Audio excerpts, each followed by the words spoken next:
very long time, people have protested and urged that history be truthfully told, that they not be fed this nonsense. But this is the inheritance of the Inquisition. The Inquisition's character is alive and well. I can tell you one thing. Spanish people have a tendency to prevent others from speaking their minds, a tendency to try and control the way others behave and think. You can be sure that when you try and speak the truth, you pay for it.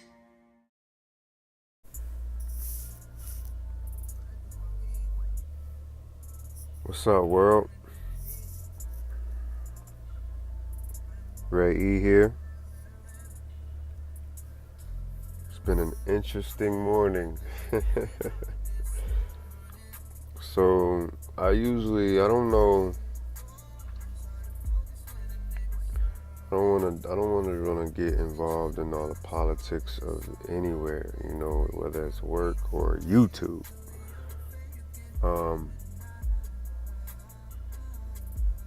But everything that we see nowadays is material. We can use it as material, and the detriment of that is that everybody has a platform, and what people are saying is really being taken to heart, whether people are doing it just to involve themselves in the money grab, or whether it's really how they feel. These things can be taken as truth, as fact.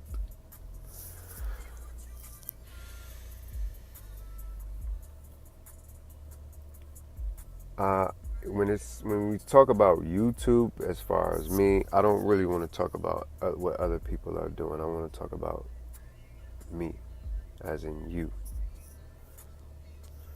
So this video is gonna just piggyback off of the advice show situation, and so many other situations where our leaders are pretty much compromised, or maybe not even leaders, people that are appointed by the people, a person that's appointed by the people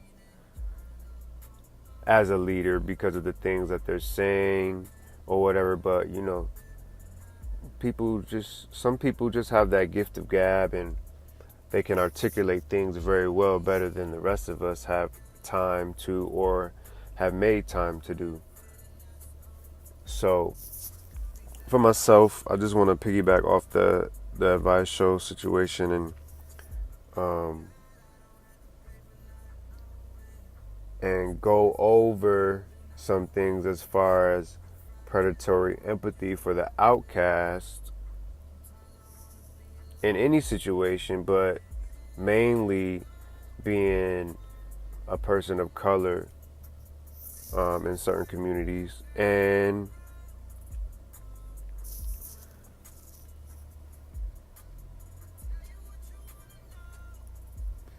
my experiences with the predatory empathy and interracial dating.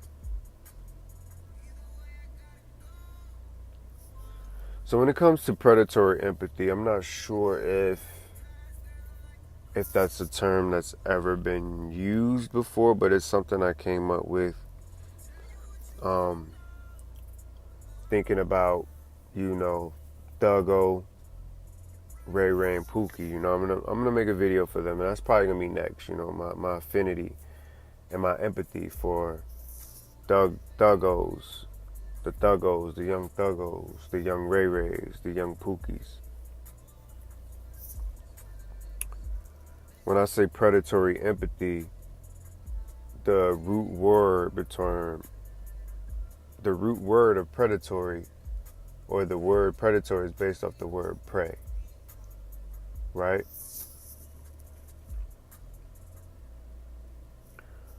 But there's ambiguity to the word prey as well, right? Not just prey, P-R-E-Y, as in a lion stalking his prey, the fox preying on the rabbit. It's also pray when certain people say they're praying for you. They're praying that you get over certain things, or they're praying that you get through certain things. And these are the same people that put you in the situations, secretly or not so secretly, you know. So there's a lot of trolling with that, and I've always seen it, you know. And even back in the day, man, people would say, you know, don't let everybody pray for you. Don't let just anybody pray for you.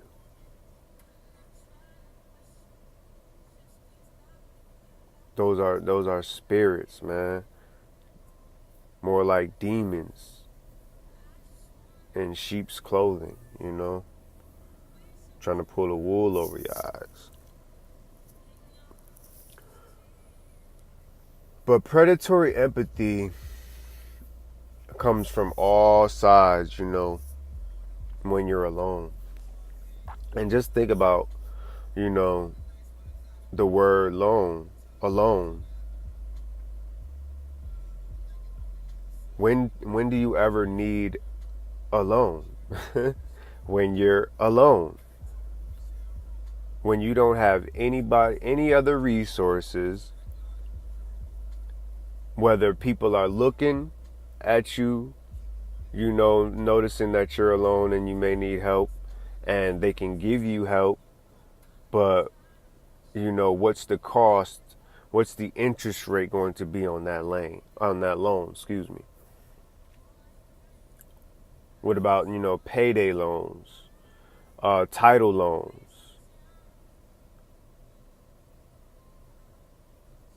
What about loans with bad credit?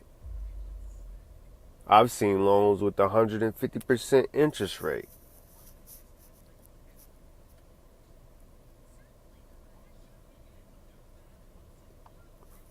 Alone.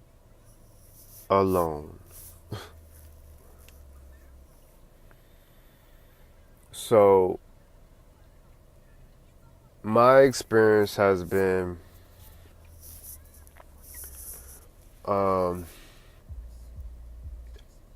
I wouldn't really say outcasted, but it wasn't welcomed. It wasn't the welcome feeling ever. It's like you're always in the way. Or I'm happy because I'm benefiting off of you, even as a child. And then 18, you're kicked out.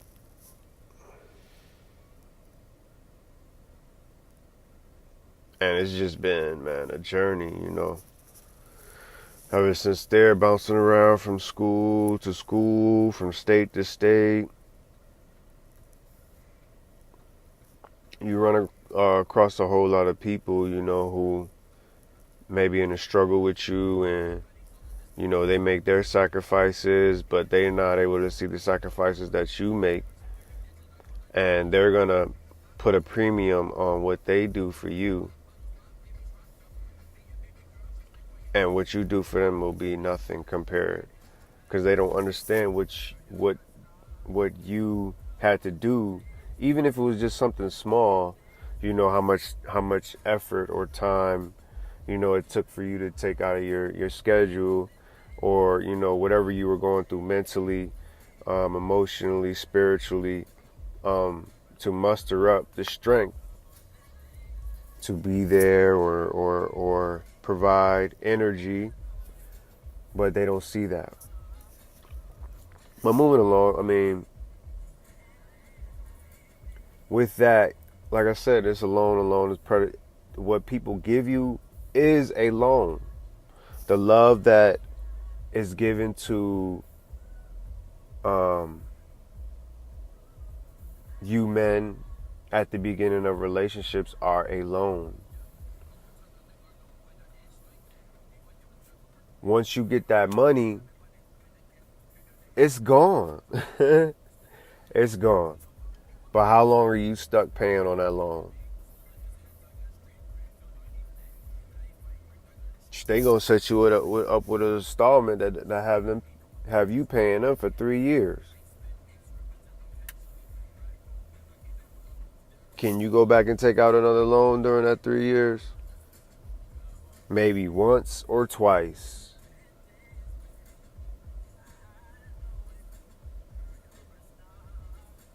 After that, it's a constant check. Constant check.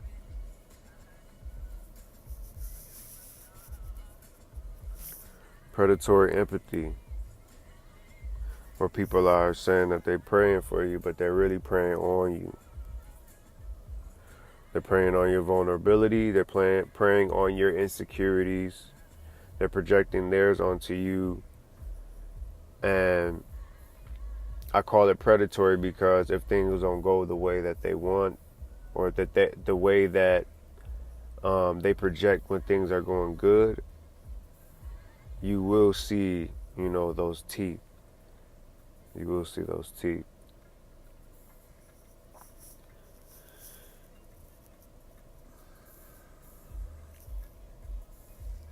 So I say that to warn you guys, but it helps me bring clarity to myself, like I understand why people don't want you doing anything for them. I understand duality. I understand seeing the other side, but I also understand why people don't want you to see the other side. There's power in seeing the other side. There's power in seeing both sides. There's power in doing for yourself. And there's power in doing for other people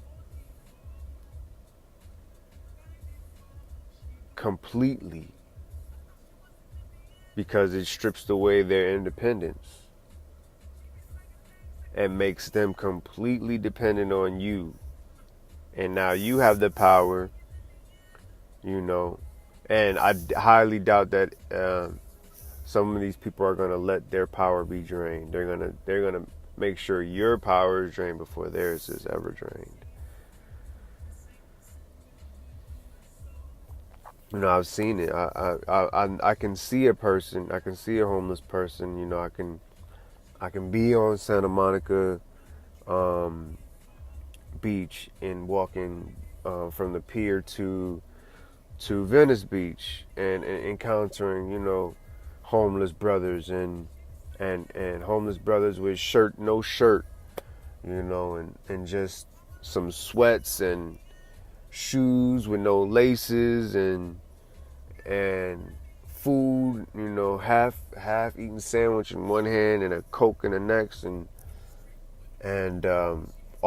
me offering him my jacket, and he turns down that offer and turns right around and asks for a cigarette.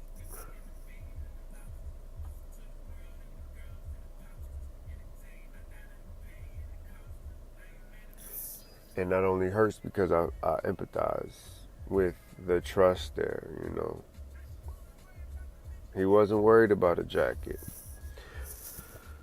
And I doubt that, he paused. He paused. He gave me a little look like, I'm good.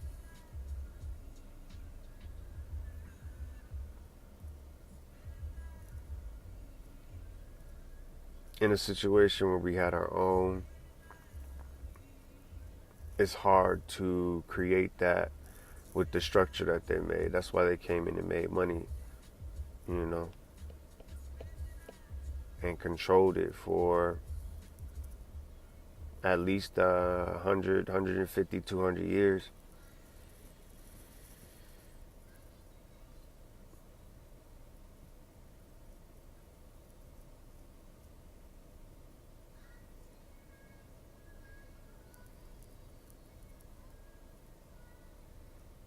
It's tough. It's very tough. And with that understanding,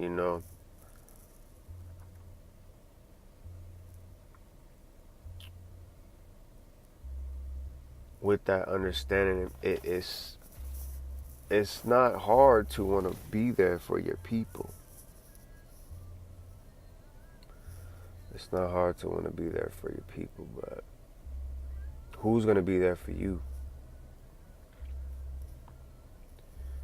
And that's where, the dilemma of interracial dating comes in, because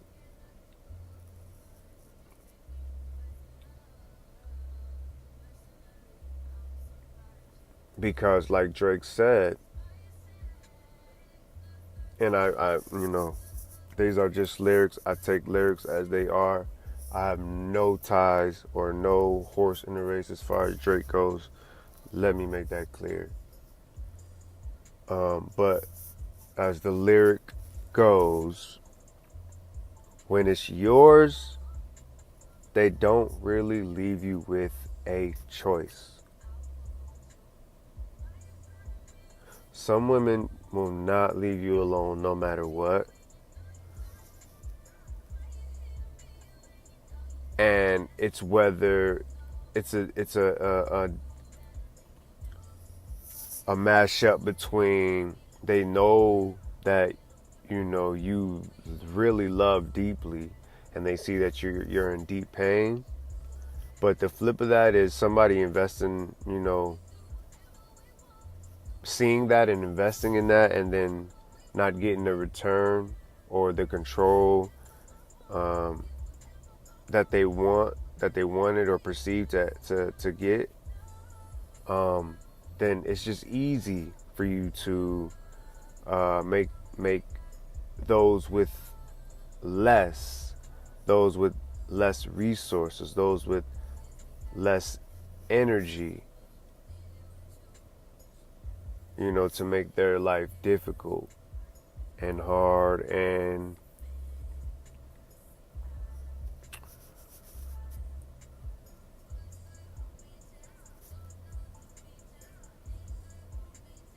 that goes both ways. That goes every way,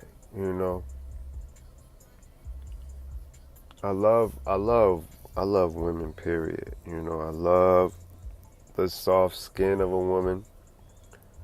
I love, caressing their body. I love just touching them. And I love just laying there being quiet. Just chilling. Just relaxing. I do enjoy conversation, but nowadays, conversation is just becoming like a lost art. It's just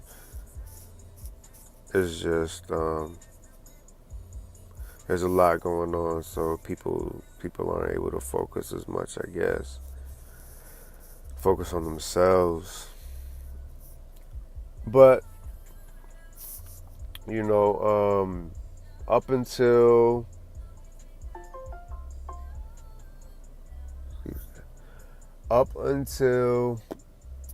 about 6 years ago, 7 years ago, when I left Atlanta,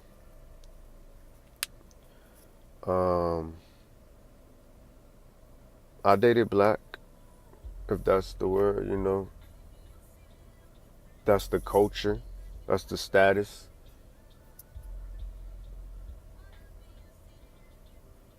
Exclusively. All throughout college, and everything. And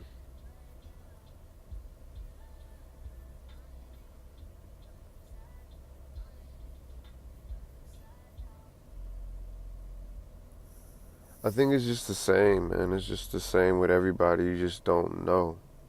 You just don't know who's real. And then you start to see little things happening, and then, it's hard to have a disagreement with somebody and then trust them to not feel slighted and moving forward with you. And that's just the way it is, There have been times where things were going great. Things were going great maybe for a year, maybe two, where we wouldn't argue at all. We wouldn't have no problems. And then that first issue came up, and it was just like, wow, this is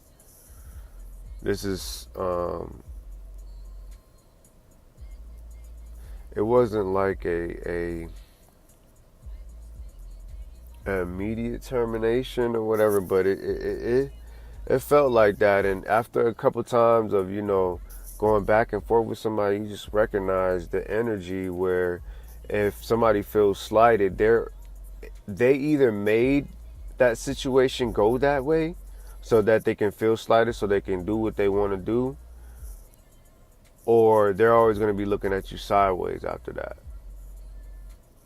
And then they're going to create that slighted situation, or they're going to perceive you to be slighting them.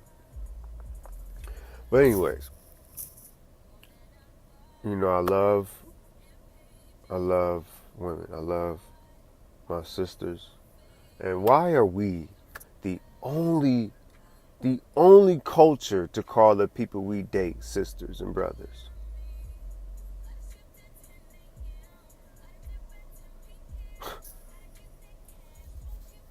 Not saying that everybody does it, but you see the way that flows. So it's difficult, man. It's difficult, My first girlfriend,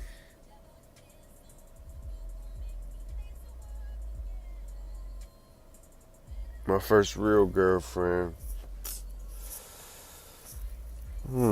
high school, 9th grade. It wasn't real.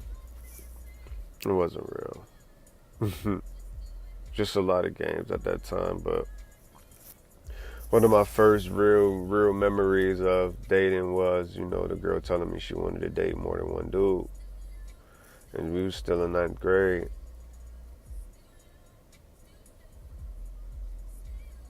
That's something I held on to at the time, but I'm not sure if I tucked that under my subconscious or not, or does it really matter anymore?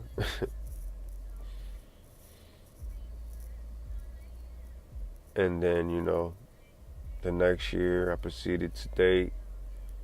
I was a 15, 16-year-old dating this 22-year-old at my job. And she was very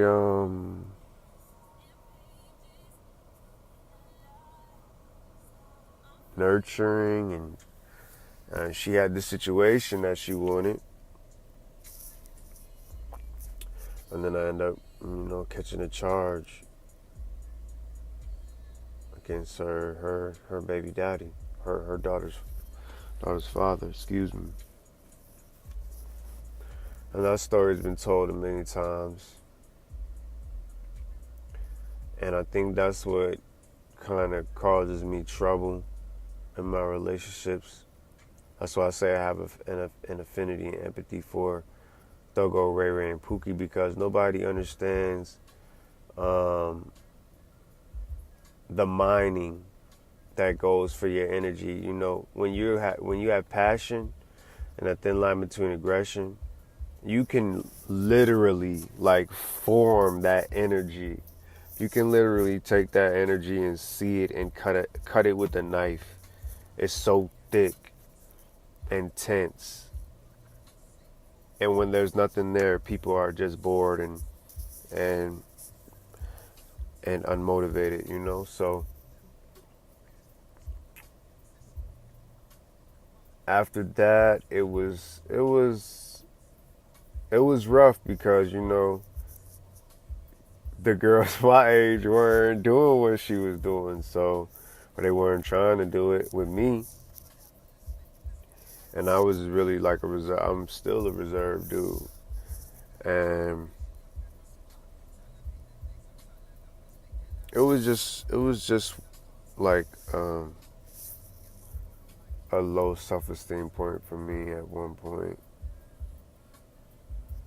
Just not being able to be financially keep up with my friends and stuff like that. They would be at the mall buying Jordans and stuff, and I'd be tagging along, the broke dude with no money.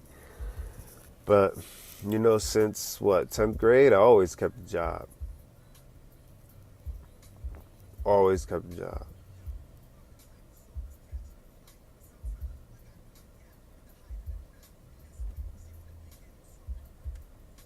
12th grade, I dated my crush. About from end of March until it was time for me to go to school. And then when I went to school, we stopped talking for like a month, and then she wrote me a letter saying she'd been pregnant the whole time with somebody else's baby.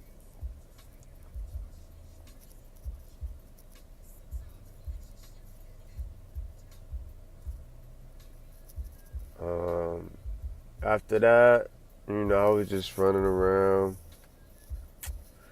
and I think during that time I lost a good one. I don't know. Yeah, it was just, distance and time.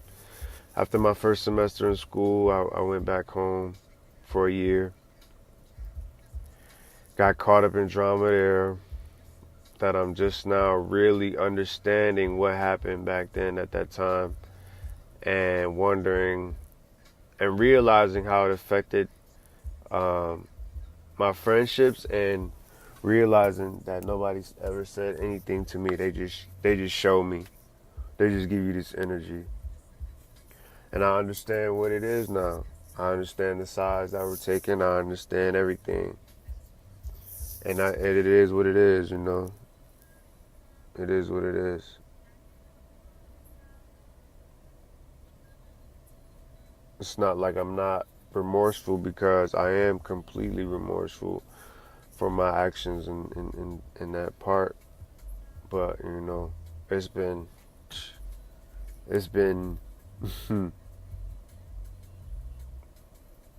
14, 15 years, 14 years, 13, 14 years. And the methods have been very trivial and immature. But, once you see it and recognize it, keep your distance, or break away. It just is what it is.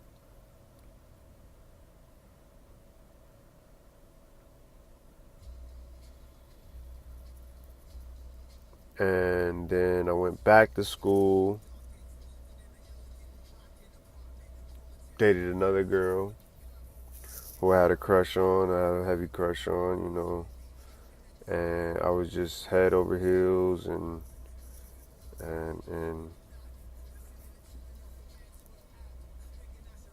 I I thought we had like a good connection, but there was some games there too. Um, but we were never serious. We were never dating seriously. So that it's just she was just there. She was just there. And that's one thing y'all gotta understand. Like, people would just force their way in your life and just sit there, and then you force with the thought of this person for however long until you can get them out, if you can ever get them out. And that'll be their narcissistic supply of energy. After her was, Miss Piggy, who I referenced, and she taught me that women want you to be jealous. Not through talks, but through her actions. She taught me that women provoke you, and she taught me that women really get a kick out of you wondering what they're up to, wondering what they're doing, who they're seeing. That's their validation. Even though they won't readily give up details or whatever, it's because of the chase. So if you ask or you approach and they don't give you what you want, in a lot of cases it's because they want you to chase and keep pressing and give them that energy. and until you don't have any energy, and then you break down.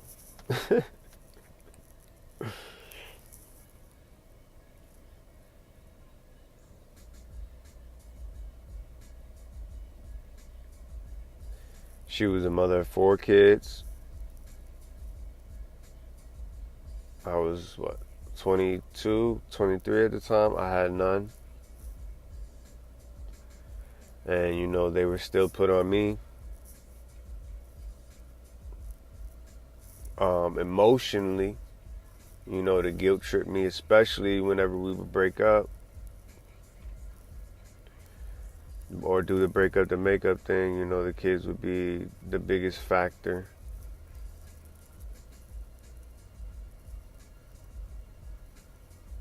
The biggest tool used.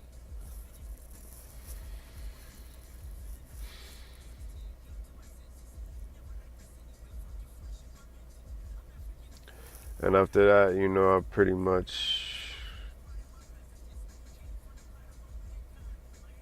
after that I moved to Atlanta, started focusing on my education.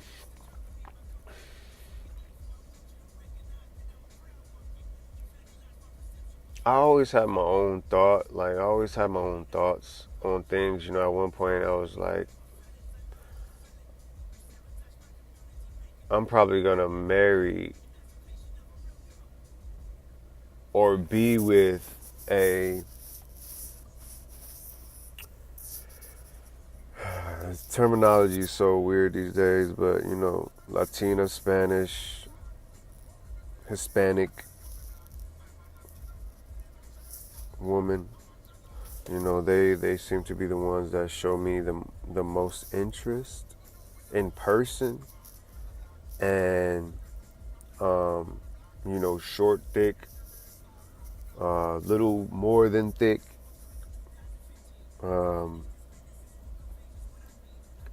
Those are the ones that I just attract, and like I said, when it's yours, they don't really leave you with a choice. For years they'll hang around and be cool with you and be your friend and talk to you about things until you cross that line.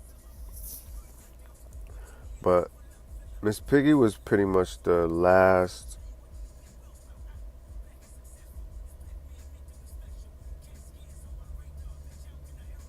I don't know if I would call her black because she had a Italian mother. She was mixed.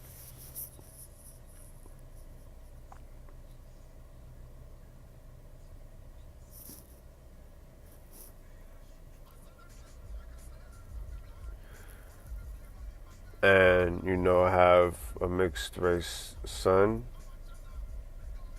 Hispanic and black. And I have another maybe that's Hispanic and black. But, I was very involved in his life at one point. But as you can see, there's detriment there too.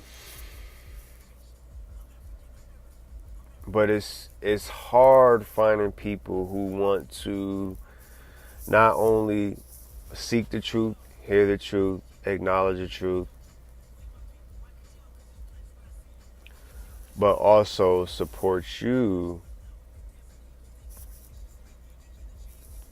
in your fight for, what you see as right, no matter what.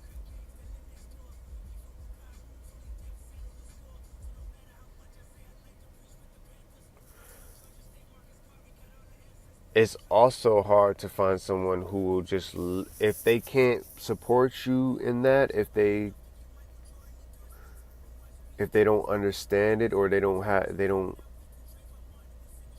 want to put in the effort to understand it, it's also hard to find someone who will still, support you while you support others. But that's not how business works, right? Because everybody wants a return on their investment.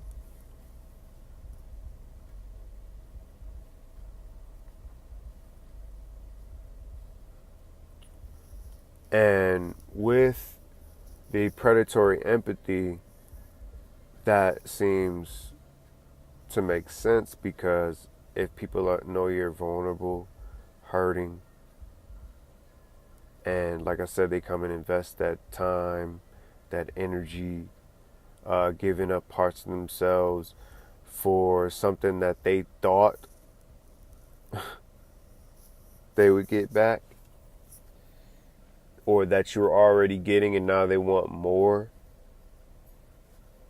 and more and more.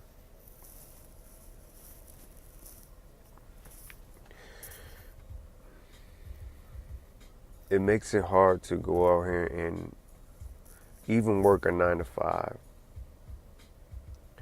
let alone get out there in the community or open yourself up to YouTube and the spiritual warfare on social media, because it will drain you. It will drain you. And if you don't have anything else pouring into your cup, there's no way somebody can get any energy out of you.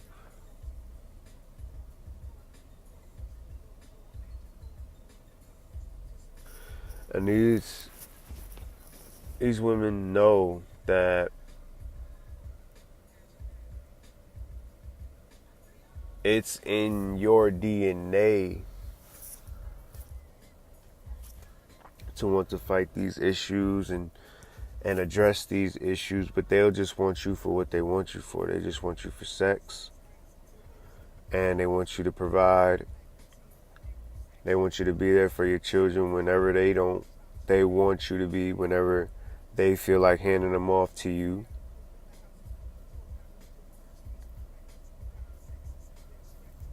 And when it comes to the truth,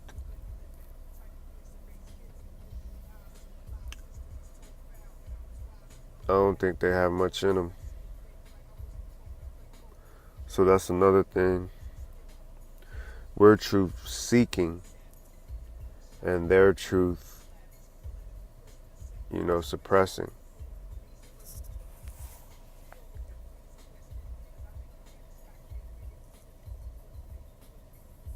Now, those are just my experiences. Because when it was going good, or, when I didn't have anybody else that could provide for me in a needy situation,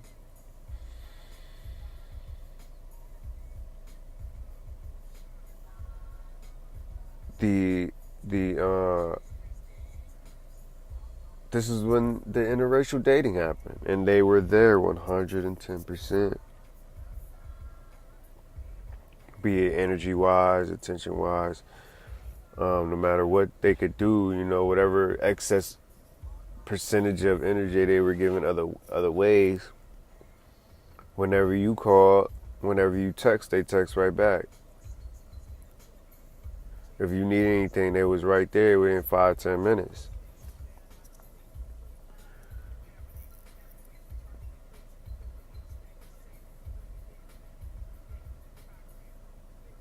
And we know what that's about. I mean, there's enough material out here to be, talk about love bombing and getting you hooked. And then,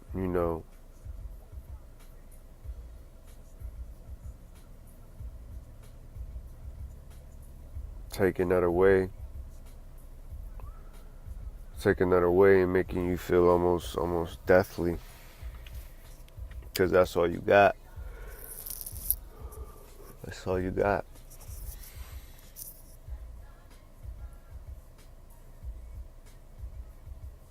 We have families.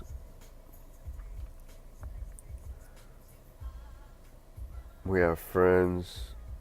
We see certain things in the media, and some of us just can't help but to want to address it and make things better for people, because we don't like to see people getting bullied. We don't like to see people getting poked on or messed with for no reason, just because.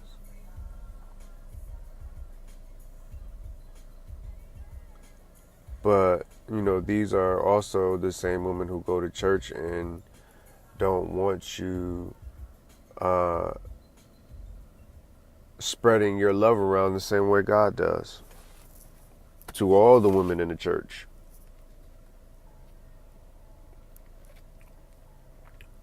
I haven't been to church since high school, or since I was in basic training. And I was 19, 20.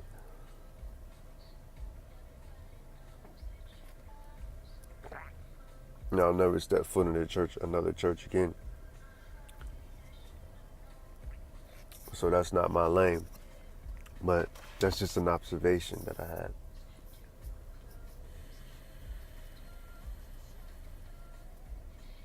So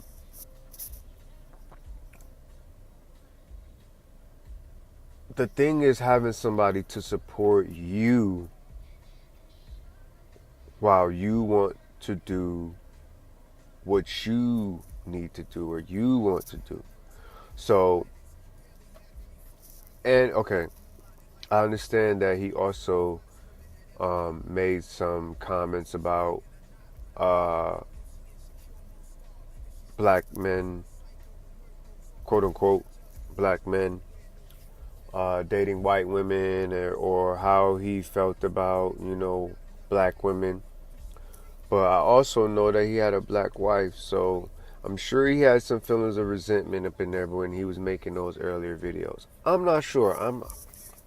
Please don't drag me into this. But, I just want to speak for myself because I do want to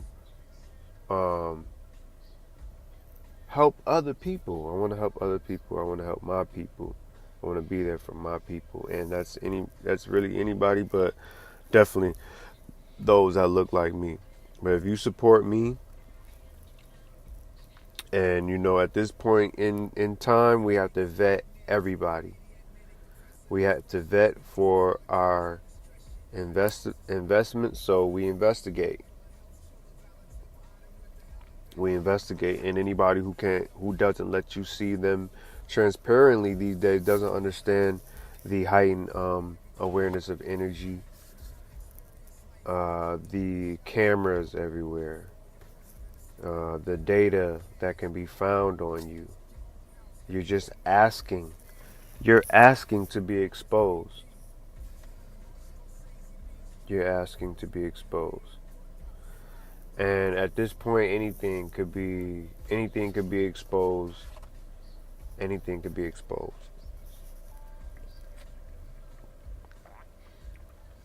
Or anything could be taken sideways,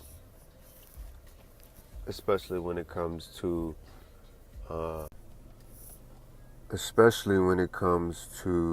your story, your narrative. When people are on the outside looking in, they only focus on what they don't see, especially if they're looking for something specific.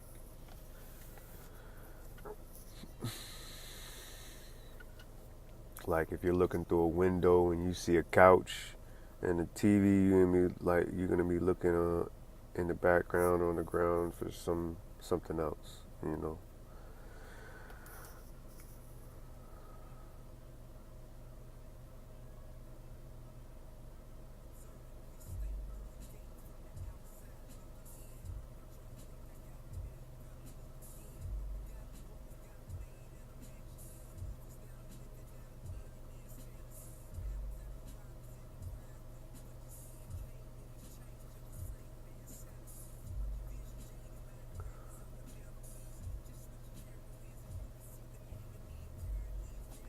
So what really matters? I get the fact that when it comes to speaking on issues within the community,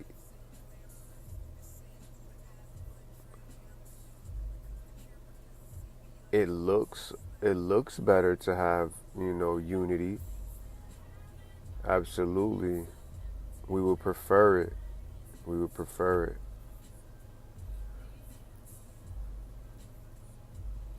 But why do we act like there's not this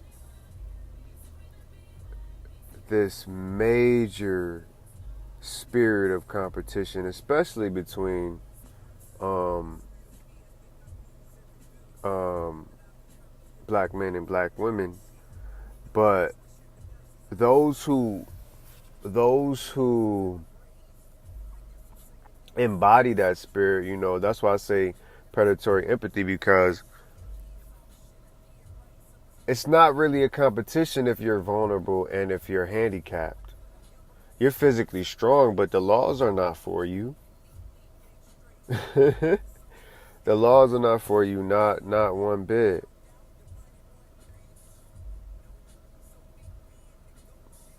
So that's why it's predatory for, Thuggo and Pookie and Ray Ray, because your aggression, your passion can be pulled out of you in so many ways when you're restricted. When you're restricted by design. That every power move that you can play is either going to take extreme amounts of time, patience, energy, or it's just not going to happen.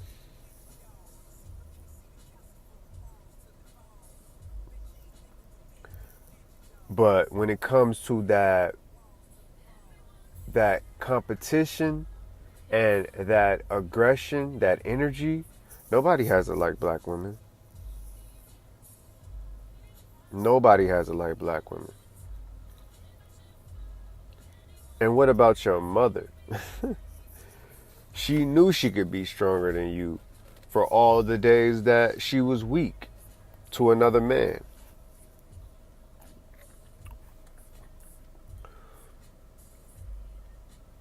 And I do find it predatory. I do find it predatory because there's obviously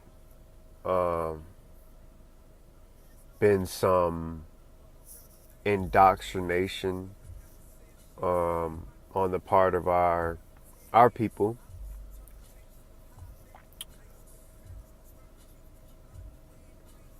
But if you go back even before the Black Panthers and the 60s,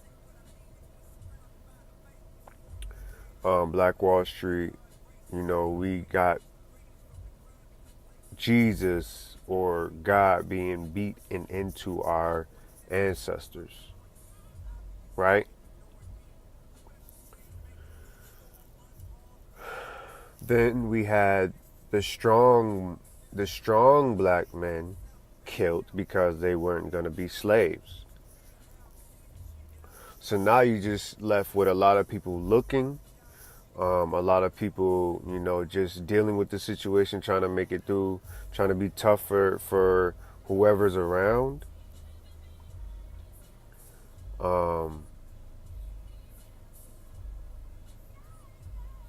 And that a lot of the times it was just the mother there, or right back in the day, living on a plantation, the woman would get raped, and that's where a lot of the animosity comes from, because the man, he was the weak one left over, and he had to make a decision. He had to make a sacrifice. Live and be here for you after the incident, or stand up and be killed there.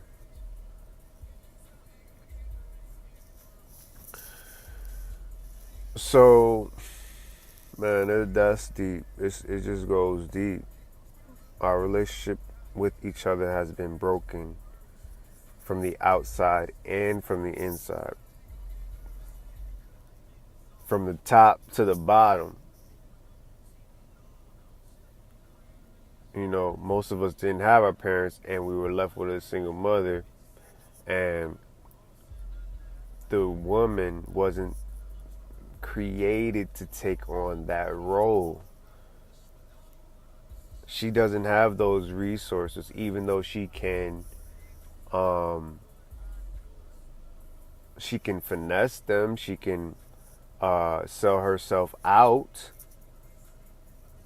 But that's predatory as well, because men ain't, some men are just savages when it comes to other women. So You know, that's just a whole bunch of insecurity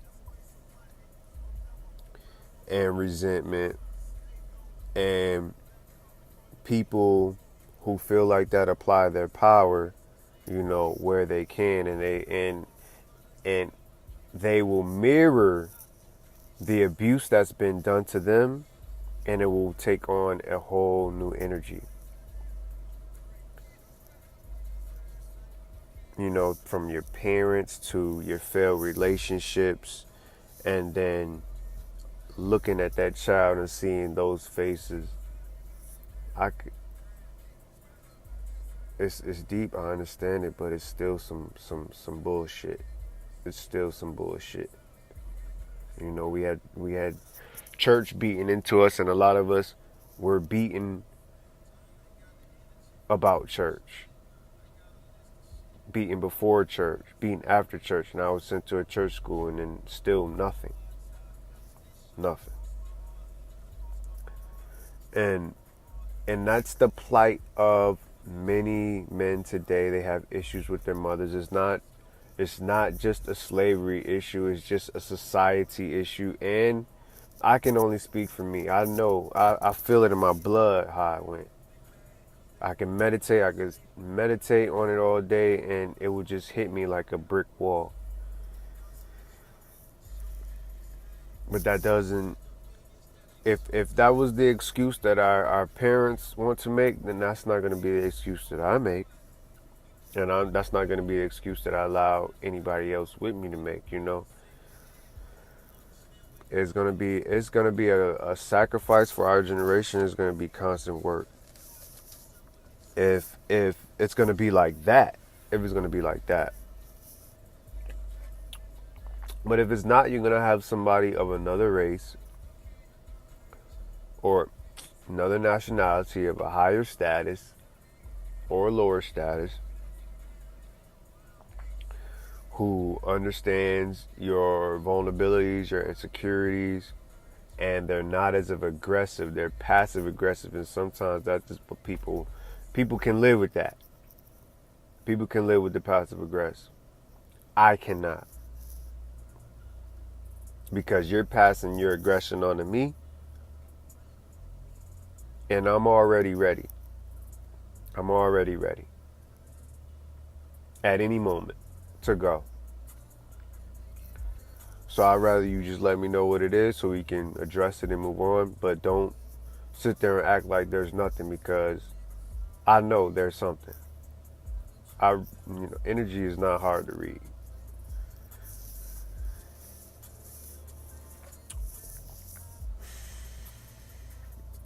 But still,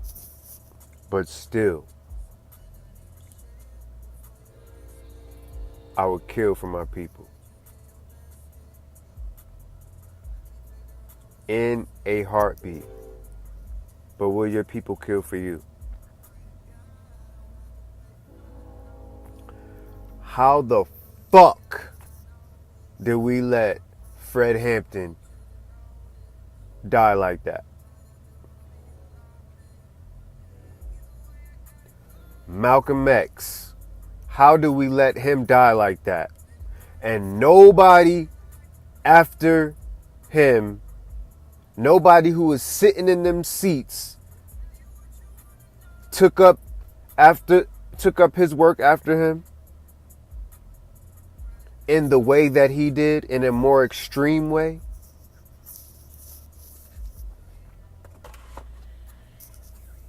We didn't even riot when Tupac died. And we're talking about leaders.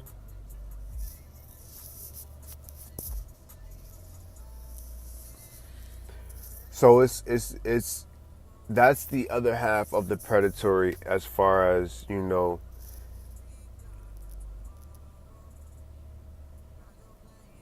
the aggression and attitude of the women to think that she runs you, she owns you, but, you know, she's indoctrinated as well to drag you to church. Why is that such an issue? Because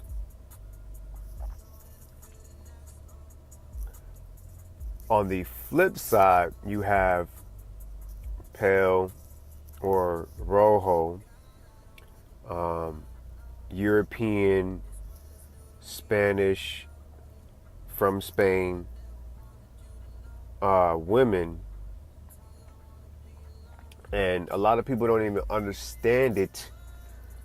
Queen Isabella, King Ferdinand were the ones to send Columbus here after they defeated the Moors at Granada, 1492. Okay? Later on, in the 1500s, they expelled the Jews for housing the Moors due to the Inquisition. They were hiding in ghettos, living in poor ghettos, closed off from the rest of the population. Their ghetto survives as the old quarter of the city today. Fantastic house. Many of the houses that the Muslims were forced out of are still standing. Antonio Orihuela lives in one. It's almost inverted because you don't have any windows looking out onto the street, but the focus is in the middle here in the courtyard. Yes, the courtyard is the center of the family life. So all the doors and windows are open to the courtyard and closed to the street. Privacy was one of the most important characteristics of these houses. Outside the house, they were Christian.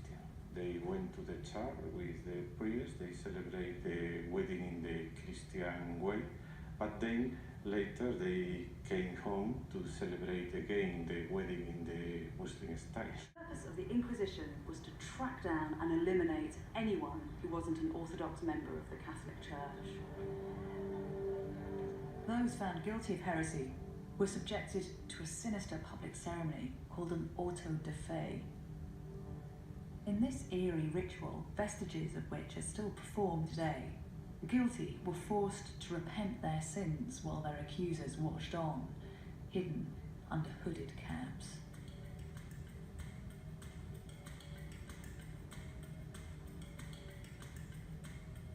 The sinners were then detained. Some were burnt at the stake.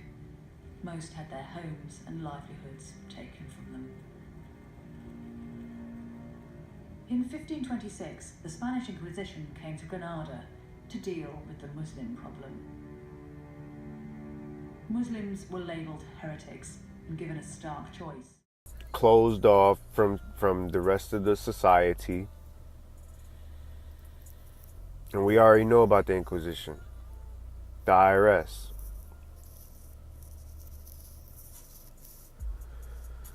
So they were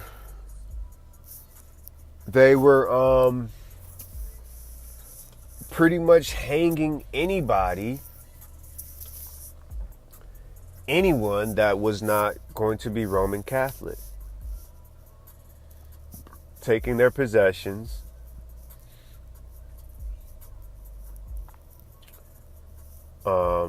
enslaving them, making them do whatever, but pretty much leaving them with nothing. And then they expelled the Jews and the Moors.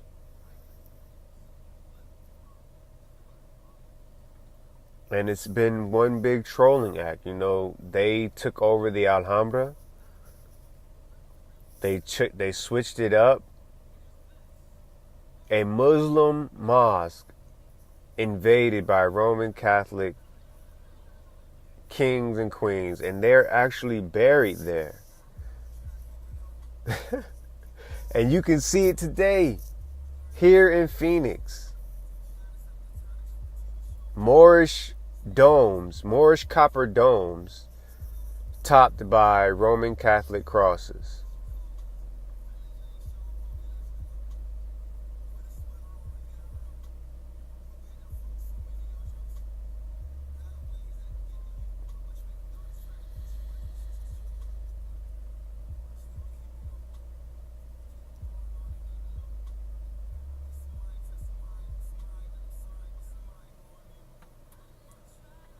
And you're probably like, that don't make no sense, man.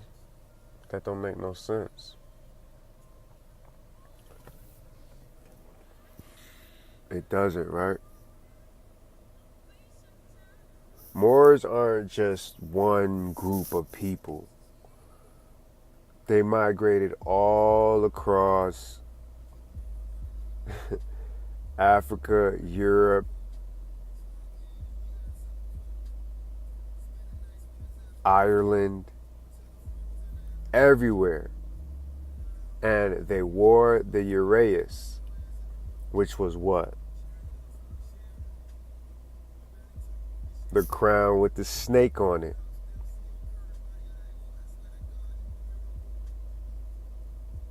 Where else did we hear about the snake at, man?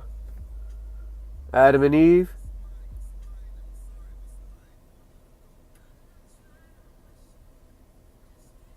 The fall of humanity?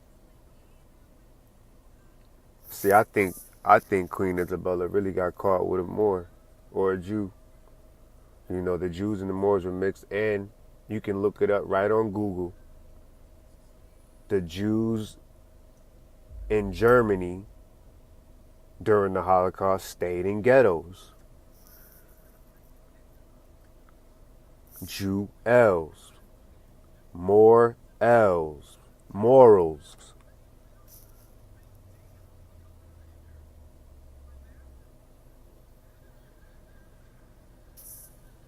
It goes so deep, and it comes back to control, church, indoctrination, and power.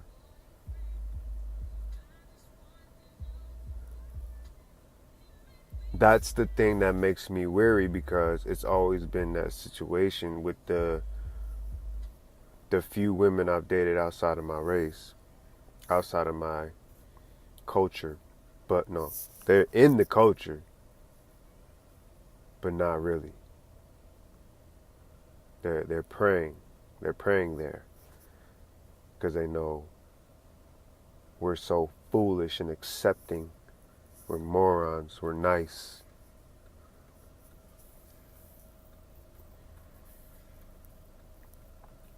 So the only one who can truly understand are the ones who can't trust because they've been betrayed, so badly by everybody. So it's just more convenient to go where the power is and the passive aggressive is. The people are going to support you, the people who get off on giving you money or providing for you and making you soft and comfortable, and not allowing you to see that duality of the other side, not allowing you to have that duality of doing for yourself.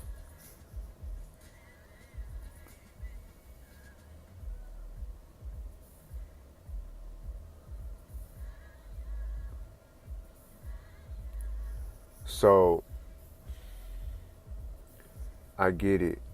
I get the uproar, but if a black woman really wanted to be with Phil, I think he would be with a black woman. But when it's yours, they don't leave you with a choice. And that's not always a good thing. But some people just can't be alone. If he's been married before, I'm sure he wanted that companionship back. But just in a more, what seemed to be more real way. Now, I'm not saying that Native women or Mexican women are any less aggressive. But I think they're more nurturing, as opposed to that aggressive male, that big strong male. They will support him if he knows what he wants, if he knows what he's doing, if he has a vision. All she gotta do is kick back and take care of the kids, and support him and he's gonna have enough to do his work, to do his job. And that was my feeling, of dating women outside my race. It was always competition, it was always energy, it was always, attacks, it was always the amping up, just steady moving, steady, always something, never a dull moment.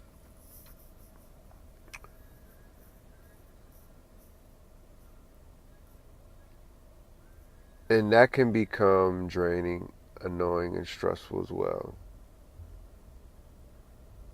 As men, we have so much to do, so many other things to focus on, so many other things that pull us. And like 1 Corinthians 7 says, if you end up marrying, you're going to be divided. You're going to have to give a lot of your energy to your wife as opposed to doing God's work.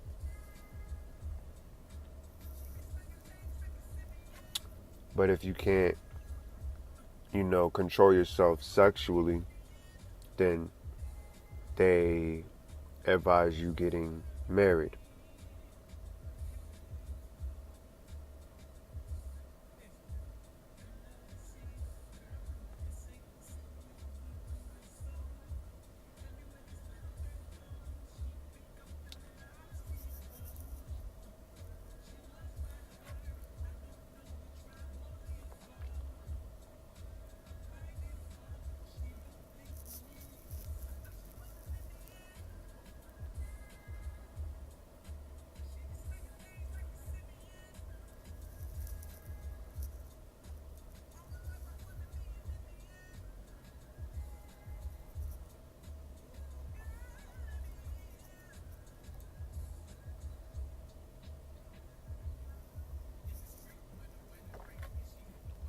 Predatory.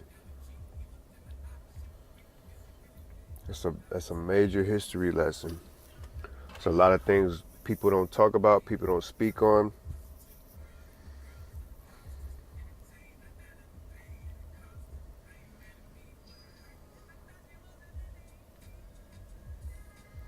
And a lot of things people don't consider, just outrage, causing uproar and causing chaos. When a man just wants to, I really don't know his motivation, and I wish he would have been just more upfront and say, this is, the woman that supports me and allows me to do what I do for y'all. Being pro-black, what does that even mean? Because we already know what necro means. Necro. Take out the C, put in a G. That's what you have as our culture.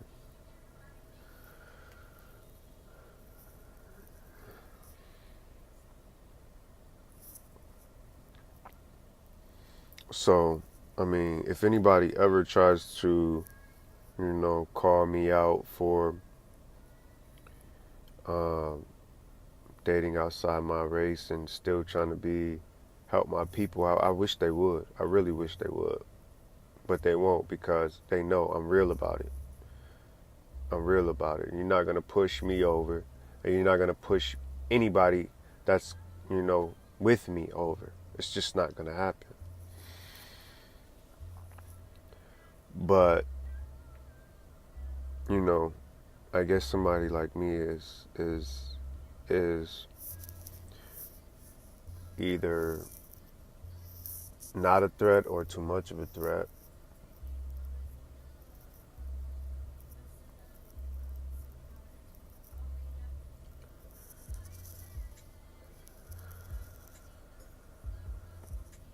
And you don't have to be married to someone. Sex is a contract. Sex is a marriage. Raw sex. That's a soul tie. That's a bond. And that's damn near that's the closest thing to creating either a child that's you, or a child that's not you.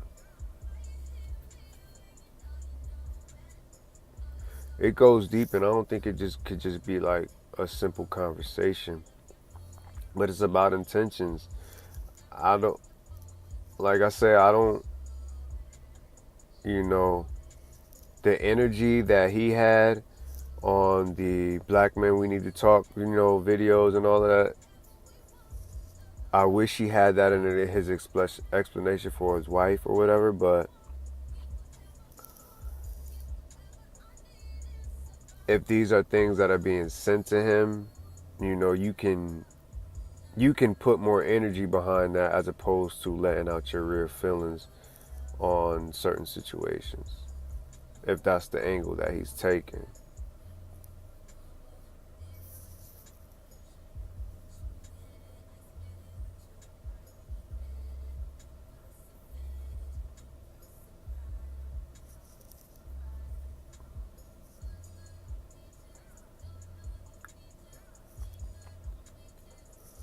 So, bottom line is,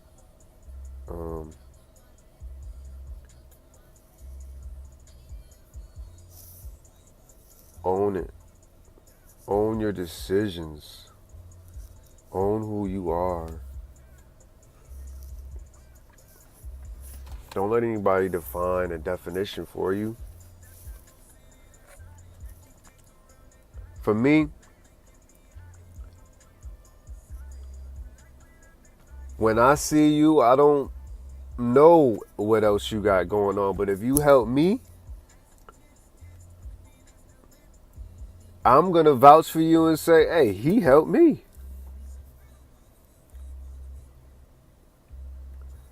But I still have to investigate my investments. You could help me, but that doesn't mean that you're not frauding as well.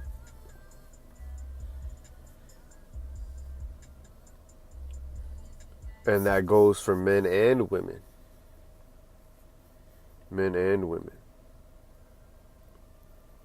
Women have been and will always be, sent to spy, to just sit there and just collect information, and it's gonna be, at their discernment what they want to do with that whenever they get ready. We had women in the Black Panther movement. We had Huey Newton, one of the biggest Panthers ever, dating Elaine Brown. How many women went down as a part of that movement? How many light women went down? And how many are still standing? Asada's the only one that you heard of still locked up, or is she in Cuba now?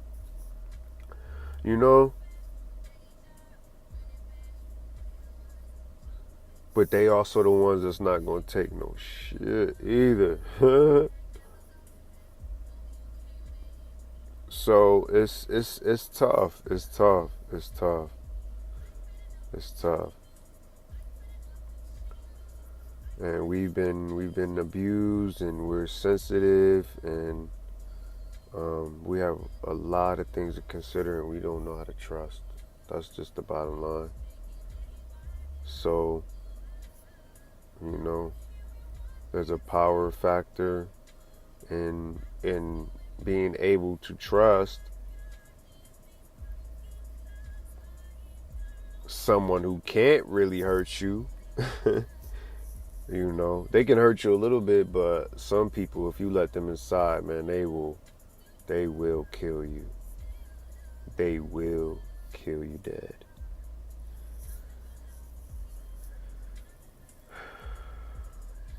So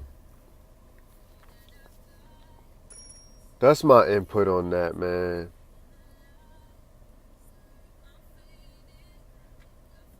I think people are bullies. I think people are bullies, and people know who to bully. Those are the ones. Those are the ones who get put out front. Those are the ones who get put out front.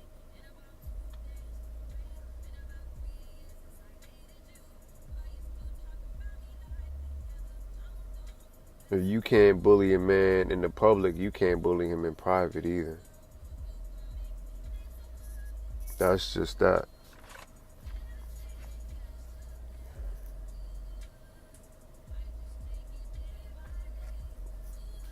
You know, I don't ask for no money. I don't ask for donations. It would be, it would help a lot for me to not have to work so hard.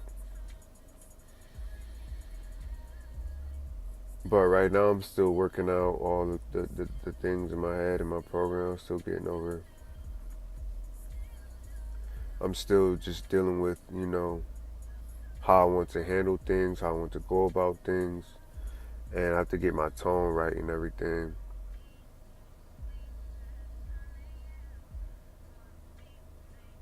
Gotta get my sequence right. Gotta get my spirit right. And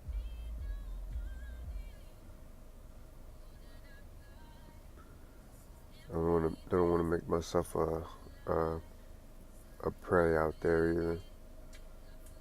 It looks good when you're married and you have a stable home, but that's not really going to be the situation a lot of times moving forward, because there's power struggle, and for a man to try to be a leader with no power doesn't go hand in hand. It doesn't work well.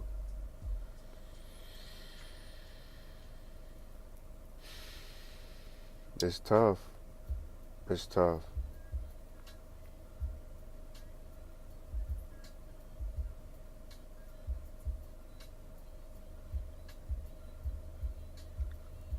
So I say, if the man, investigate before you invest. If you trust him with the money to do what needs to be done, continue to support. If not, then we need to do something, and we need to do it fast. We need to start building. If that don't work for you, if that does not work for you, then we need to be bringing other solutions to the table. Not worried about a man's wife. We need to be worried about the work that's being done, the true work, and the intentions behind the work.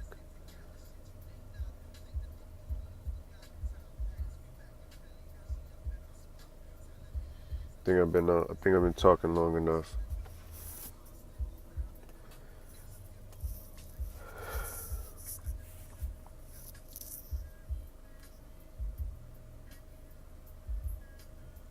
That was a brief introduction to my dating past, and I at this point I would never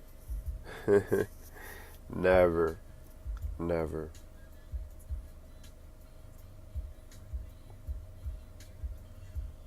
marry, period.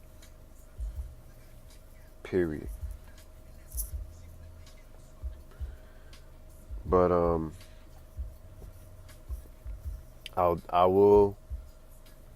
I will leave myself open to dating, and I will leave myself open to support.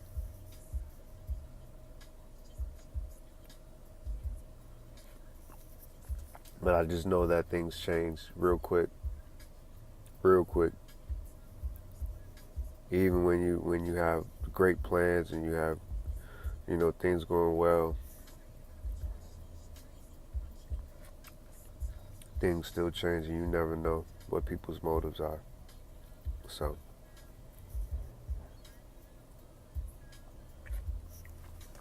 plus they're older. At that age, you done had all your fun, and you just want to be cool, comfortable, travel, and be with somebody who cares, man. Be with somebody who halfway cares and is not gonna kill you or drain you or steal from you.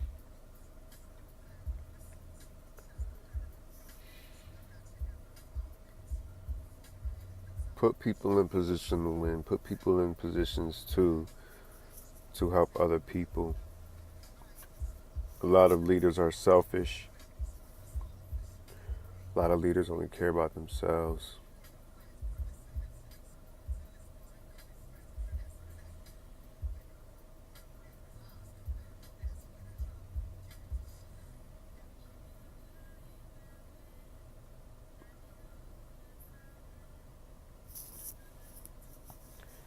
Y'all be smart, man. Be alert. Be smart. But think about what you're judging. Think about what you're judging.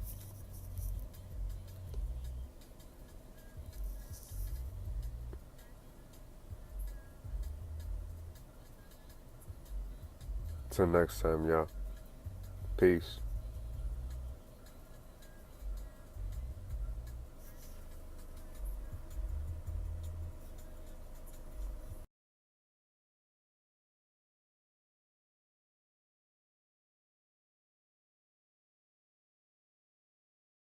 Refuge in North Africa.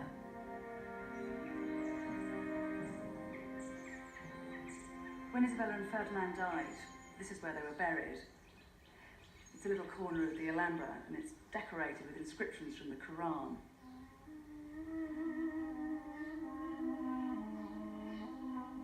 They read, "There is no true God but Allah."